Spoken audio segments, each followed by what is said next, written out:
guys, it's Lindsay and welcome back to my channel. So today we're going to be doing part 2 of my book outlet Boxing Day sale haul. So this is going to be fun. I did make 2 orders on Boxing Day, or at least during the sale, and I am very excited. So I got my invoice. It doesn't have my subtotal on it or the price that I paid for each of these books, so I will leave that in the little subtitle area so you can see that. But without further ado, let's just go ahead and get right into this box. I did already open it and take the paper out, so we're just gonna dig right into this box. So, the first one I've seen pretty much everywhere on BookTube lately, and that is a Curse So Dark and Lonely by Bridget Kemmer. It does have a really ugly 20% off sticker from Target, so that's a thing. But let's just go ahead and read this synopsis real quick. It says, fall in love, break the curse. Cursed by a powerful enchantress to repeat the autumn of his 18th year, Prince Ren, the heir to Emberfall, thought he could be saved easily if a girl fell for him, but that was before he turned into a vicious beast hell-bent on destruction, before he destroyed his castle, his family, and every last shred of hope. Nothing has never been easy for Harper. With her father long gone, her mother dying, and her brother constantly underestimating her because of her cerebral palsy, Harper learned to be tough enough to survive. When she tries to save a stranger on the streets of Washington, D.C., she's pulled into a magical world. Break the curse, save the kingdom. Harper doesn't know where she is or what to believe. A prince, a curse, a monster? As she spends time with Ren in his enchanted land, she begins to understand what's at stake. And as Ren realizes Harper is not just another girl to charm, his hope comes flooding back. But powerful forces are standing against Emberfall, and it will take more than a broken curse to save Harper, Ren, and his people from utter ruin. I do know that the second book just came out recently, so this one sounds pretty interesting. It sounds like a Beauty and the Beast retelling. Sounds a lot more interesting than I thought it was going to, but we'll see how it goes. But this book is very dusty. Sorry. The next book in this box is Wicked Saints by Emily A. Duncan. I've heard mixed reviews about this book, but this spine is really pretty, as I'm coming to find out. And the inside is even more beautiful. Like, this is so crazy. Like, look at this cover. Like, let them fear her. Like, oh my gosh. So the inside flap here says, some stories are so beautiful, so brutal, that they claw at your heart and refuse to let go. Welcome to the world of Wicked Saints, an epic, passionate novel that you won't soon forget. Prepare to meet a girl named Nadia, who hears the whispers of the gods inside her head, a prince surrounded by desperate suitors and deadly assassins, a monster hidden behind pale, tortured eyes and a smile that cuts like a knife. The path of these 3 characters become entwined during a centuries-long war filled with sinners, saints, magic, and mystery, and a star-crossed romance that threatens to tip the scales between dark and light forever. So that sounds interesting, and it's got a lot of people on the back here that have blurbed it, such as Roshani Chotsky, Robin LaFeathers, Adrienne Young. So this, has a lot of people on the back here that say good things about it. I know a lot of people are torn between loving this and hating it, so we'll see where I fall. But hopefully I like it. Okay, so the next group of books are from the same series, and I got 4 out of the 5 that are currently out, which I'm really excited about. But the first book that I have is The Thief by Megan Wallen Turner. Again, know nothing about this, but I do know that Reagan over at Peruse Project really loves this series. So let's go ahead and see what the back of this says. Quote, I can steal anything, unquote. Jen can steal anything. At least that's the boast he's made in the wine shop across the capital city, and his bragging has landed him in the king's prison. His chances of escape look slim, even for someone of his talents. When he's invited to join a quest to steal an object straight out of a legend, he's hardly in a position to refuse. The Queen's thief The Queen's Thief novels are rich with political machinations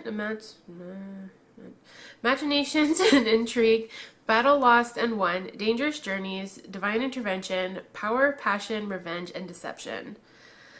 So, sounds a little interesting. There's really nothing, like, there's not really a synopsis. That doesn't really give you anything. But this book is a lot tinier than I thought it was going to be, considering the size of this series. So, I do have I do have 4 out of the 5. So I have The Thief, I have The King of Atolia, Thickest Thieves, and A Conspiracy of A Conspiracy of Kings. I am missing book 2, which is The Queen of Atolia, but I went ahead and picked up these 4 because I did see them and they were there, and yeah, so hopefully that's a series that I'm going to enjoy, because otherwise that was just a waste. Next book in here is 9 Days and 9 Nights by Katie Cotugno. Again, another Katie Cotugno book. And I really love these covers. Like, these are just like so beautiful. And this book is a very beautiful baby blue. But this inside flap says, in this sequel to the New York Times bestseller 99 Days, Molly Barrow finds herself in Europe on a summer vacation, desperately trying to reinvent herself after everything has happened a year ago. But over the course of 9 days and 9 nights, her whole life will be turned upside down once more. Day 1. Ian tells her he loves her for the first time in front of a display of torture devices at the Tower of London. I say it back, though I can't stop thinking about the last person I said it to. Day 2. The hip London brew pub is dark, romantic, and packed. I apologize to the person I just stepped on, then do a double take. It's Gabe, and he's with a girl. Day 4. Our trip to Ireland has somehow become a party of 4. The weirdest double date of all time. I miss the hell out of you, you know that, Gabe says to me. I should tell him I need to go back inside, but all I can come up with is the truth. I miss you too. Day 7. It's full sunset atop the Eiffel Tower. The view is perfect, so why can't I stop thinking about the wrong boy? So this one sounds a little interesting. I didn't realize it was a sequel, so I don't even know if I have 99 Days. So it looks like I'm going to have to find 99 Days because I did not realize that this was a sequel. So this one's going to have to wait a little bit longer for me to read. Although it is short, it did not say that it was a sequel, so oh well. Okay, the next book that is in here is Crosstalk by Connie Willis. This cover is very pretty, and the book is blue and purple, which I have not seen that color combo before, but it's actually really pretty. So anyway, let's go ahead and read the inside flap here so we can figure out what this is about. Multiple award-winning author Connie Willis is a rare breed. Her fiction sparkles with intelligence and humor, and at the same time profoundly explores love, loss, self-sacrifice, and redemption, enthralling hearts and minds alike. And both intelligent and humor figure prominent in this light-hearted tale of the modern-day smartphone and Twitter life, which brilliantly mixes the wit of Nora Ephron with the comic flair of P.G. Wodehouse. Crosstalk pushes the modern culture of social media and continuous connectivity to hilarious and terrifying extremes as one young woman abruptly finds herself with more connectivity than she ever desired, placing her privacy, to say nothing of her patience, and possibly your sanity, at risk. In the not-too-distant future, a simple outpatient procedure to increase empathy between romantic partners has become all the rage, and Bridley Flanagan is delighted with her boyfriend Trent when her boyfriend Trent suggests undergoing the operation prior to a marriage proposal to enjoy better emotional connection and a perfect relationship with complete communication and understanding. But things don't quite go as planned, and Bridley finds herself connected to someone else entirely, in a way far beyond what she signed up for. It is almost more than she can handle, especially when the stress of managing her all too eager to communicate at all times family is already burdening her brain. But that's only the beginning. As things go from bad to worse, she begins to see the dark side of too much information and to realize that love and communication are far more complicated than she ever imagined. So this sounds really good. This book is also very long. I didn't think it was going to be this long. It's slightly over 500 pages, or right at 500. 498. So it's about 500 pages. And I don't know, it sounds really interesting. I didn't really, I don't know. So it could, this is something that could happen in our future, which is kind of crazy, but hopefully I'll like this. I think I did see this on also on Melanie's channel, and I will leave her channel in the link in the description below so you can go check her out because she's absolutely amazing and I love her. But this is one, I don't know when I'm going to get to, but just something, you know, to pick up later when I have time. So the next book I have in here is Roar by Cora Carmack. Now this is book 1 in her like paranormal fantasy type book series. I have had this book before and I unhauled it a long time ago when I was moving from college back home.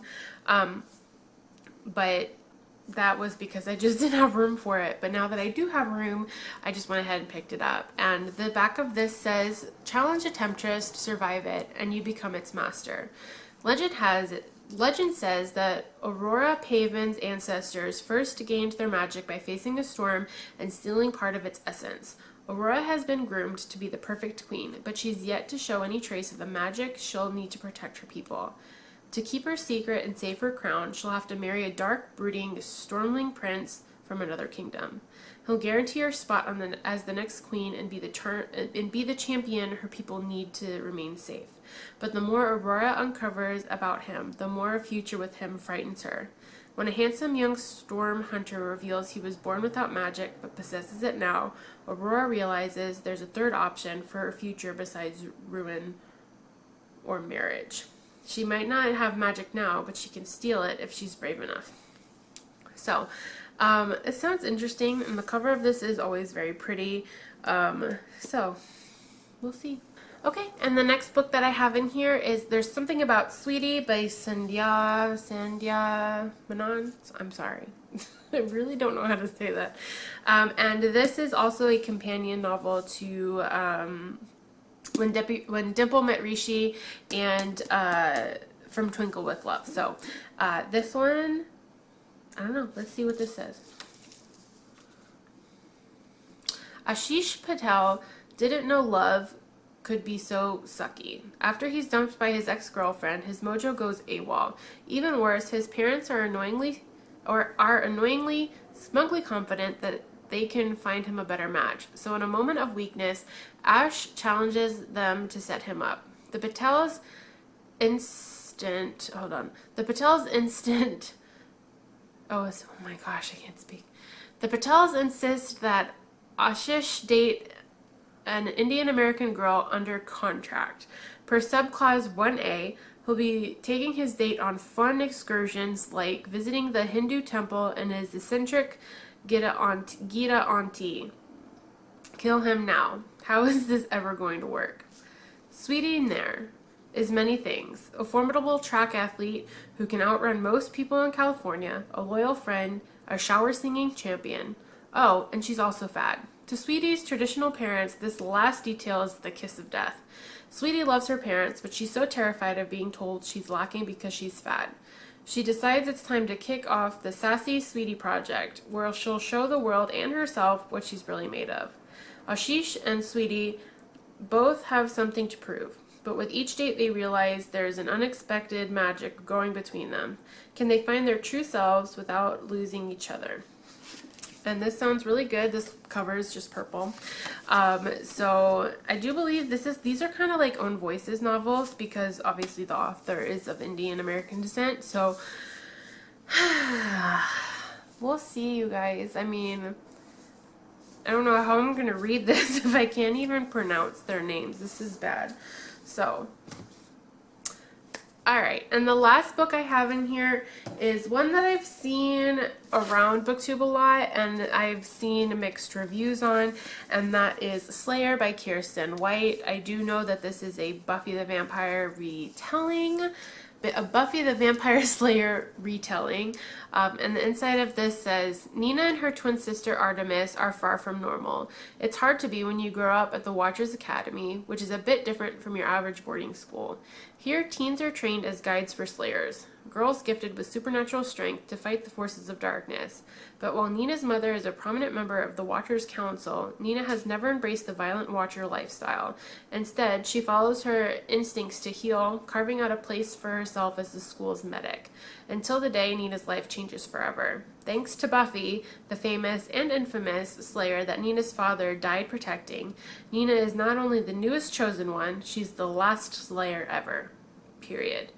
As Nina hones her skills with her Watcher in training, Leo, there's plenty to keep her occupied. A monster fighting ring, a demon who eats happiness, a shadowy figure that keeps popping up in Nina's dreams.